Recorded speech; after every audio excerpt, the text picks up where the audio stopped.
Остра реакција на Русија по изјавите на премиерот Заев дека земјата била вмешана во обиди за ликвидација и подготвувала такви обиди против него. Портпаролката на Министерството за надворешни работи на Русија одговори дека обвинувањата на Заев се напад и штетат на односите на двете земји. Тешките реченици на Заев Захарова ги смести во апсурдните вести од светот. На изјавите на македонскиот премиер реагираше и руската амбасада во Скопје. За официјална Москва изјавата на македонскиот премиер со која се најавува одговор на Русија на македонскиот влез во НАТО е штетна. За портпаролката на Министерството за надворешни работи на Русија Марија Захарова, изјавата на Заев е дел од апсурдните вести кои што доаѓаат од светот во Москва.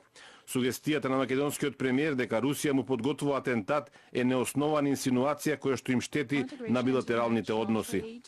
We consider that such statements are baseless.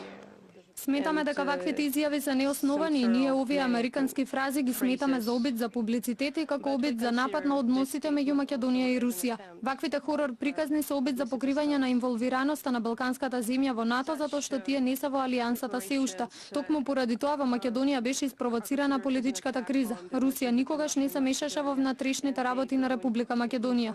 Според Захарова, наводите на Заев во интервјуто за Црногорската прва телевизија од 5 ноември дека аналитичари го предупредиле оти по Мило Ѓукановиќ, сега тој е наред да се обидат да го ликвидираат, повеќе личат на рекламна кампања на некој што сака да се представи како жртва.